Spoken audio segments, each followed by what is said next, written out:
الكلب الهاسكي اللي البلد كلها بتجري وراه، الكلب الهاسكي اللي تم قتله في محافظة الغربية، طنطا تحديدا، محلة مرحوم.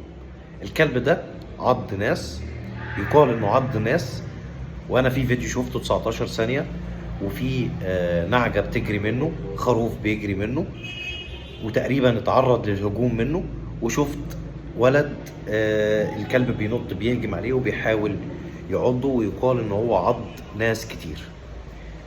اوعى تكون فاكر ان لو في كلب مسعور بيأذي الناس وبيأذي الحيوانات انا هكون قابل وهكون راضي التصرف ده، او هكون راضي باللي بيحصل ده في اي مكان او في اي منطقة. ولو انا راضي ابقى انسان منافق. النهاردة سلامة الناس وسلامة الحيوانات التانية اللي موجودة في المكان تهم الجميع. لو في كلب لا قدر الله مسعور، ليه طرق للتعامل معاه. النهارده البلد كلها بتجري ورا الكلب، وارد جدا يكون اللي بيجري وراه ده عايز ياخد الكلب، ووارد يكون اللي بيجري وراه ده اتعض منه بالفعل، او حد من اهله اتعض منه، او عض بهايم حد، فكلهم بيجروا وراه بعصيان وبشوم وبيحاولوا يضربوه وبيحاولوا يمسكوه، مش عارفين يمسكوه لانه بيهجم عليهم. وارد انه يكون بيدافع عن نفسه، ووارد جدا واحتمال كبير انه يكون مسعور، على كلام الناس وكلام الدكتور اللي كان موجود اثناء ما تخلصوا منه بكل قسوه.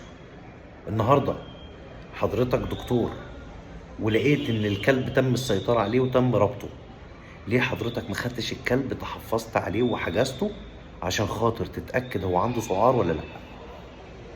ولو هو عنده سعار وبدات تظهر كامل الاعراض بتاعه المرض، فيبقى حضرتك عرفتها للدكاتره اللي بتدرس. ولو كان الكلب سليم فحضرتك ما حطيتهاش في ذمتك. لكن النهارده حضرتك جيت في ميدان وقدام الناس اللي واقفه، ورحت جاي مديله حقنه وقفت قلبه. ده الحل اللي بيلجأ ليه بعض الدكاتره لما بيبقى في حالات صعب انقاذها، فبيستسهل وجاي مدي الحقنه. التصرف السليم اللي كان المفروض يتم منك يا دكتور ان كل شخص اتأذى من الكلب ده، واولهم الطفل اللي شفته في الفيديو 19 ثانيه، ياخدوا المصل، ياخد ال5 حقن، ومفيش تهاون في اي جرعه.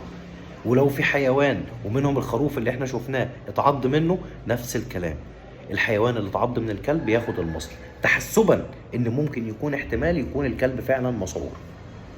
زي ما قلت لك ممكن نحط احتمال ان الكلب بيدافع عن نفسه من كتر الاشخاص اللي بتجري عليه. النهارده كل شخص اتعض من الكلب ده ارجوك يا فندم تروح تاخد المصل. النهارده حضرتك عندك بهيمه اتعرضت للعض من الكلب ده، لازم حضرتك تاخد البهيمه بتاعتك وتديها المصل، ولازم يفضل ان يتاخد منها عينه وتتبعت للمعامل عشان نتاكد هل اتصابت سعار ولا لا. النهارده التصرف اللي عمله الدكتور ده غير سليم بالمره. التصرف اللي عمله الدكتور ده بيقول للناس ان ده المفروض يتم مع اي كلب. نفترض في كلب بيهوهو عادي، بيهوهو، نقول ده مسعور ونجري وراه بالعصيان والشوم، دي التوعيه؟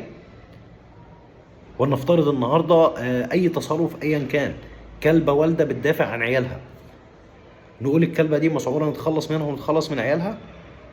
ده مش منطق يا دكتور.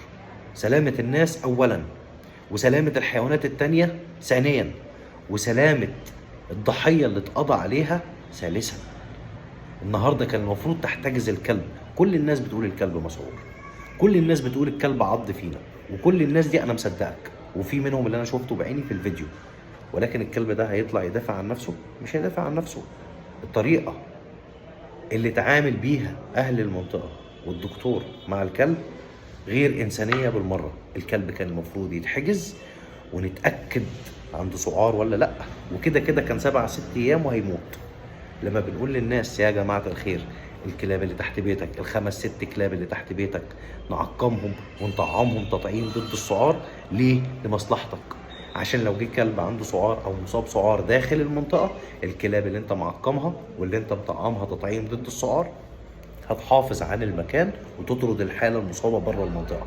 ولو لا قدر الله اتعضت هي متطعمه، فالكلاب اللي تحت بيتك هي خط دفاعك الاول.